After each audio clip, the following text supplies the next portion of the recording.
Hello student, कैसे हैं आप सब। उम्मीद करता हूँ कि ठीक होंगे। तो स्टूडेंट, उस दिन मैंने आपको रसायन विज्ञान चैप्टर 1 विलयन पाठ का इम्पोर्टेंट क्वेश्चन करा दिया था। सो स्टूडेंट, आज हम आप लोगों को रसायन विज्ञान दूसरा चैप्टर करवा रहे हैं। तो यहाँ पर देखिए, जैसा आपको दिया है विद्युत रसायन। तो यहाँ पर देखिए दोस्तों, मैं आपको कुछ यहाँ पर नहीं बताया हूँ क्योंकि मैं इम्पोर्टेंट क्वेश्चन कराऊंगा। तो हम आपको कुछ यहाँ पर दिखा दे रहे हैं, आप यहाँ से लिख लीजिएगा क्योंकि यह भी आपके एक नंबर के क्वेश्चन में पूछा जाएगा। सो देखिए दोस्तों, यहाँ पर जैसे दिया है चालकत्वा, यह चालकता ये जो है इसको आप लिख लीजिएगा चालकत्वा। यहाँ पर देखिए दोस्तों, यहाँ पर जैसे दिया है C बराबर 1/r, जहाँ पर R क्या है, एक प्रतिरोध होता है। इसका मात्रक भी यहाँ पर दे रखा है। तो आप लोग अपने किताब में से इसे देख लीजिएगा, हम सिर्फ इम्पोर्टेंट क्वेश्चन कराएंगे। सो देखिए दोस्तों, जैसे यहाँ पर हमने लिखा है नेनस्ट का समीकरण। तो आपसे जैसे दोस्तों पूछ सकता है कि नेनस्ट का समीकरण है क्या, उसका देखिए डिफिनेशन भी दे सकता है। अब मेन बात देखिए, इसमें आपको अंतर भी कई बार गैल्वेनिक सेल में भी अंतर पूछ लेता है। सो देखिए दोस्तों, अभी हम आपको यहाँ पर पहले नेनस्ट समीकरण बता रहे हैं। देखिए, किसी इलेक्ट्रोड की क्रिया, जब हम कोई भी इलेक्ट्रोड होता है उस इलेक्ट्रोड की क्रिया कराते हैं। इसमें स्टूडेंट बता क्या रहा है, किसी इलेक्ट्रोड की क्रिया मतलब जो कोई भी इलेक्ट्रोड हो उसके साथ किया, मतलब देखिए यहाँ पर दिया है यन घाते, यहाँ पर दिया ना यन के घाते क्या है, यन प्लस ए क्यू, यहाँ पर है ए क्यू, ठीक। फिर प्लस यन ई माइनस यम एस, ठीक। यहाँ पर देखिए हमने लिख रखा है के लिए नेनस्ट का समीकरण, के लिए नेनस्ट का समीकरण किस पे, ई सेल्सियस पे -2.303 RT। अब यहाँ पर देखिए लॉग हो गया, लॉग 10 गणित तो पढ़े ही होंगे। लॉग यहाँ पर क्या हो गया, 10 हो गया।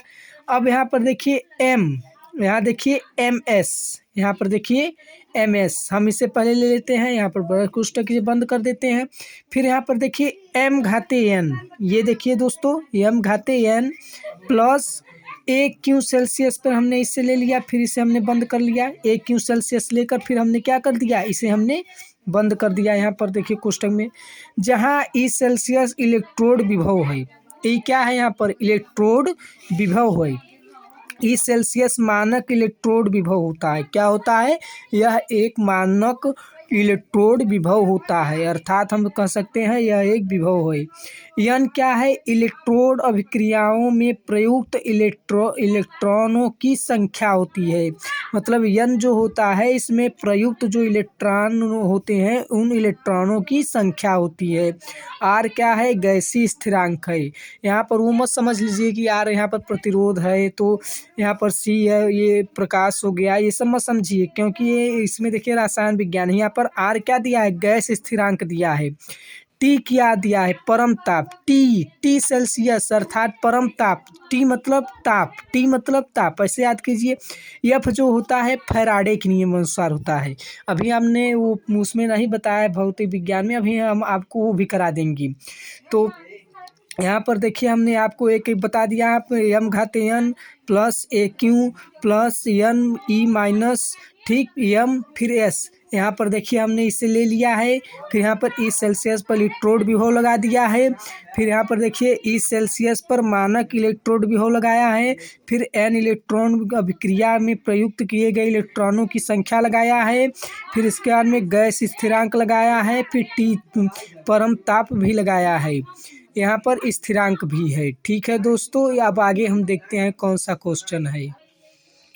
अब देखिए हम यहाँ पर बताते हैं आपको प्रश्न नंबर 2, कोल-राउस का नियम। देखिए कोल-राउस का नियम कहता क्या है, यदि प्रत्येक चालक के पदों को, जैसे इसमें कह क्या रहा है, यदि प्रत्येक चालक, यहाँ पर जो प्रत्येक चालकता पद को वैद्युत अपघट्ट, मतलब इसमें जो चालकता है उसके वैद्युत अपघट्ट सूत्र पर उपस्थित संगत मतलब जो इसमें सूत्र है उस पे उपस्थित संगत आयनों की संख्या के गुणा, मतलब इसमें जो आयन है उस आयन की संख्या के गुणा किया जाए तब किसी विद्युत अपघट्य की अनंत, मतलब कोई विद्युत अपघट्य है तो उसे अनंत तनुता, ये देखिए इस कटा हुआ है तनुता रहेगा, तनुता तनुता पर चालकता धना आयनों, मतलब जो इसकी चालकता है वो धना आयन यहाँ पर जो तनुता है इसकी पर चालकता क्या होगी, धना आयनों तथा ऋणा आयनों की, धनायन तथा ऋणा आयनों की मोलर चालकता के योग के बराबर होता है। जो इनके धना आयनों तथा ऋणा आयनों के मोल की चालकता के बराबर होता है। तो कोलराउस का नियम क्या कहता है, इसमें विद्युत अपघट्य सूत्र का उपस्थित होते हैं। ठीक, फिर इसके बाद में इन संख्या का गुणा होता है, मतलब इन संख्या के गुणा किया जाए तब किसी विद्युत अपघट्य में की अनंत तनुता पर चालकता धना आयनों या ऋणा आयनों की मूल चालकताएं होती हैं वो योग क्या होता है, बराबर होता है। अब हम यहाँ पर आते हैं, देखिए galvanic cell, very important. Kohlrausch और गैल्वेनिक सेल याद कर जाइएगा दोस्तों। 2 नंबर से 5 नंबर के बीच आपको एक क्वेश्चन 3-4 नंबर के बीच भी मिल सकता है। आपके लिए ये एक नंबर इम्पॉर्टेंट है। सो देखिए गैल्वेनिक सेल और विद्युत अपघट्य सेल, घटनी जो सेल होती है इसमें अंतर स्पष्ट करने के लिए दे देगा। अब यहाँ पर देखिए हमने अंतर स्पष्ट, इसमें आप लिखेंगे निम्नलिखित अंतर हैं। ठीक, इसमें आप लिखेंगे निम्नलिखित अंतर हैं। एक साइड आप लिखेंगे, यहाँ पर एक साइड लिखेंगे विद्युत अपघटनी सेल और गैल्वेनिक सेल। ये देखिए उत्तर हम यहाँ पर लिख दे रहे हैं। ठीक, अब यहाँ पर देखिए हम कर क्या सकते हैं यहाँ पर कि अब हम यहाँ पर देखिए कर क्या है, यह रासायनिक ऊर्जा को विद्युत ऊर्जा में परिवर्तन करता है। ये क्या करता है, जो विद्युत सेल होता है, विद्युत मतलब समझिए क्या अपघट कर रहा है, तो रासायनिक जो इसमें रासायनिक ऊर्जा को विद्युत ऊर्जा में कन्वर्ट करता है। अब यहाँ पर देखिए क्या करता है, विद्युत ऊर्जा को रासायन ऊर्जा में परिवर्तित करता है। यहाँ पर ये क्या कर रहा है, रासायन ऊर्जा कर रहा है, ये क्या है, विद्युत ऊर्जा है। रासायन ऊर्जा विद्युत ऊर्जा जस्ट इसका विपरीत होगा। ठीक, इनमें रेडॉक्स अभिक्रियाएं स्वतः होती हैं, संपन्न होगी। जो इसमें रेडॉक्स अभिक्रिया है वह स्वतः ही संपन्न होगी। इसमें रेडॉक्स अभिक्रियाएं धारा प्रवाहित करने पर होती हैं, इसमें स्वतः ही होंगी। इसमें धारा जब हम प्रवाहित करेंगे तब होंगी। इसमें किसी वाह स्रोत की आवश्यकता होती है और इसमें किसकी वाह परिपथ की में बैटरी की, जो वाह परिपथ होता है उस परिपथ में बैटरी की विद्युत ऊर्जा का स्रोत लगा होता है। इसमें क्या होता है, वाह स्रोत होता है, इसमें बैटरी का स्रोत लगा हुआ होता है। ठीक दोस्तों, अब यहाँ पर देखिए हम क्या बताते हैं। अब इसमें लवण सेतु यहाँ पर जो है लवण सेतु संरंध, ठीक है, संरंध है, है, इसे ध्यान से देखिएगा, पात्र प्रयुक्त होती है। इसमें जो लवण होते हैं संरंध पात्र होती है। इसमें लवण सेतु या संरंध पात्र प्रयुक्त नहीं होती है, इसमें प्रयुक्त होती हैं। इसे एक बार फिर समझिए, रासायनिक ऊर्जा को विद्युत ऊर्जा देता है, ये विद्युत ऊर्जा को रासायन ऊर्जा में परिवर्तित करता है। इसमें रेडॉक्स अभिक्रिया स्वतः संपन्न की जाती हैं और इसमें रेडॉक्स अभिक्रिया विद्युत धारा प्रवाहित करने पर होती हैं। इसमें किसी वाह स्रोत की आवश्यकता होती है। इसके वाह परिपथ में बैटरी या विद्युत रासायन का स्रोत लगा होता है। इसमें लवण सेतु संरंध पात्र प्रयुक्त किए जाते हैं, इसमें लवण सेतु पात्र प्रयुक्त नहीं होते हैं। ठीक दोस्तों, इसे याद कर जाइएगा, ये आपके लिए बहुत ही इम्पोर्टेंट क्वेश्चन हो सकता है। यहाँ पर देखिए निनष्ट का समीकरण, यहाँ पर जो हमने आपको निनष्ट का समीकरण बताया ये भी होगा आपके लिए इम्पोर्टेंट। यहाँ पर देखिए जो कोलराउस का नियम हमने यहाँ पर दिखाया ये भी आपको कि इम्पोर्टेंट क्वेश्चन आपको यहाँ पर बताया जा रहा है। ठीक है दोस्तों, अब हम देखते हैं अगला क्वेश्चन हमारा क्या बनता है। अब देखिए हम यहाँ पर देखते हैं इलेक्ट्रोड विभव किसी कहते हैं। देखिए अगर आपसे क्वेश्चन पूछ ले दोस्तों कि इलेक्ट्रोड विभव किसे कहते हैं, तो यहाँ पर देखिए हमने लिख रखा है ये आप ध्यान से पढ़ लीजिए। यहाँ पर देखिए क्या दिया है, जब किसी धातु को उसके लवण के विलयनों में रखा, मतलब कोई भी विलयन है उसमें रखा जाता है, तो जो धातु होता है तथा विलयन के संपर्क स्थान, मतलब जो धातु व विलयन है उसके संपर्क स्थान पर वैद्युतद्विक स्तर होता है, उस विद्युत द्विक स्तर के बीच विभवांतर उत्पन्न हो जाता है। मतलब जो इसमें जो विभव है और मतलब विलयन के संपर्क में मतलब स्थान पे रखा जाएगा तो उनके जो बीच होगा वो विभवांतर उत्पन्न होता है।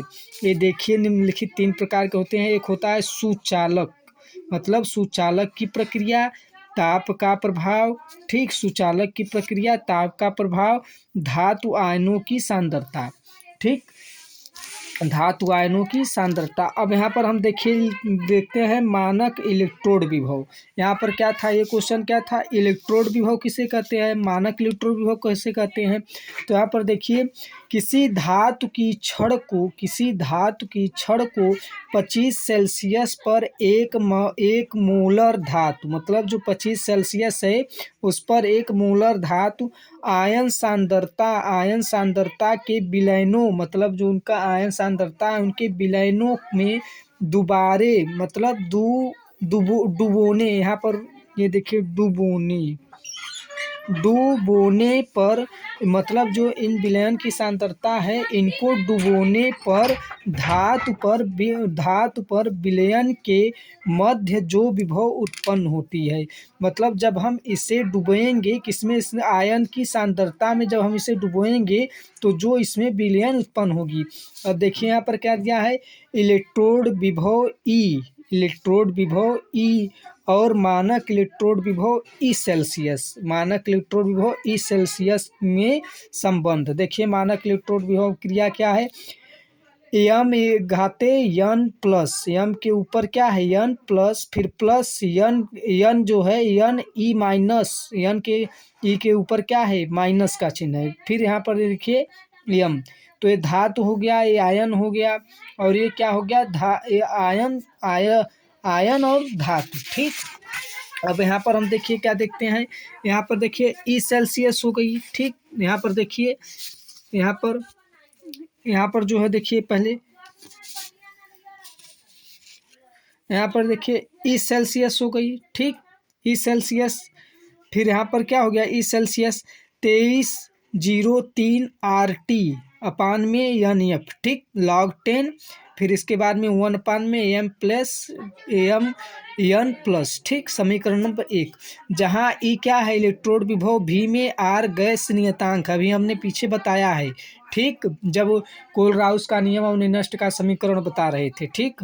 फिर यहाँ पर देखिए R बराबर 8.312, ठीक, जिसे कहते हैं 312, ठीक, 312 JK-1, ठीक, मूलर मतलब यहाँ पर MOL घाते -1 T परम ताप, T क्या है परम ताप है, K में F फैराडे का नियम होता है, ठीक, F का बराबर यहाँ पर देखिए क्या है 96 कामा फिर इसके बाद में 845 C यहाँ पर MOL है -1, ठीक। फिर एन इलेक्ट्रोड अभिक्रिया है, जो इलेक्ट्रोड होती है उसकी अभिक्रिया है, ठीक, इलेक्ट्रोड की अभिक्रिया है। फिर यहाँ 25 C है, फिर यहाँ पर T बराबर जो परम ताप था उसका कितना है 298, यहाँ पर देखिए 298 ऐसे यहाँ पर पढ़िए। फिर यहाँ पर देखिए 0.5 K पर T है, पर यहाँ पर K हो गया, पर नेनस्ट समीकरण, इन पे क्या हो गया हमारा नेनस्ट समीकरण हो गया, ई सेल्सियस हो गया, फिर यहाँ पर 0.0591 अपान में एन, फिर यहाँ पर log 1 अपान में एन प्लस, ठीक, समीकरण नंबर 2। अब हम देखते हैं मानक इलेक्ट्रोड विभव क्या होता है। देखिए आप अपने किताब में से इसकी थ्योरी याद करिएगा, हम यहाँ पर आपको बड़ा सिंपल और आसानी से छोटा ही यहाँ पर हम डिफिनेशन बताएंगे। देखिए मानक इलेक्ट्रोड विभव क्या होता है, यहाँ पर चित्र सहित इसका दिया है व्याख्या करने के लिए, या उपयोग भी इसका कह सकता है कि उपयोग भी बताइए, तो हम आपको सब बताते हैं। इनमें इलेक्ट्रोड को, जो इलेक्ट्रोड होती है, इनमें इलेक्ट्रोड की प्लेटिनम, देखिए जो इलेक्ट्रोड होती है उनकी प्लेटिनम का इलेक्ट्रोड होता है, मतलब उनकी इलेक्ट्रोड की प्लेटिनम इलेक्ट्रोड होता है, जिसके ऊपर यहाँ पर क्या है, प्लेटिनम ब्लॉक की परत चढ़ी होती है यहाँ पर। हाँ, परत उस पर चढ़ी होती है, ठीक। अब यहाँ पर देखिए चित्र भी बनाए हैं, आप जरा चित्र सही से बना लीजिएगा। यहाँ पर देखिए कांच की नली है, पीटीएल है, फिर H2 गैस है, फिर वायुमंडलीय दाब पर है, फिर प्लेटिनम की ब्लॉक यहाँ पर है, फिर H+ विलयन है, फिर वो 1 मोलर है, ठीक। फिर यहाँ पर देखिए, यहाँ पर क्या है, H2, फिर यहाँ पर देखिए तीर का निशान देखिए, फिर 2H+, ठीक। फिर AQ -2 ठीक। अब यहाँ पर हम देखिए, आइए देख लेते हैं। फिर यहाँ पर क्या पूछा है, निम्न प्रकार है, ये क्या है, निम्न प्रकार है। तो यहाँ पर देखिए H2G हो गया, फिर PT, फिर यहाँ पर ये देखिए क्या हो गया, ये यहाँ पर H+ हो गया, AQ हो गया, फिर यहाँ पर ये देखिए या PT यहाँ पर प्रति का निशान दे दीजिए H2G, फिर यहाँ पर भी निशान, यहाँ प्रति का निशान दे दीजिए, फिर यहाँ पर H+, फिर AQ, ठीक। फिर P बराबर 1 ATM, फिर A बराबर 1.0 M, फिर P बराबर 1 है ना, ठीक, 1 ATM, फिर A बराबर 1.0 M, ठीक, जो 000 भी है, ठीक। अब उपयोग इसका बताएं तो विद्युत रासायनिक गैल्वेनिक सेल के निर्माण में किया जाता है। अब हम देख लेते हैं दोस्तों अगला क्वेश्चन क्या है, फिर ये हमारा टॉपिक ख़त्म हो जाएगा। फिर आप जो अगर छूटा बढ़ा इसमें रहेगा तो आप देखकर अपने सिलेबस के अकॉर्डिंग पढ़ लीजिएगा।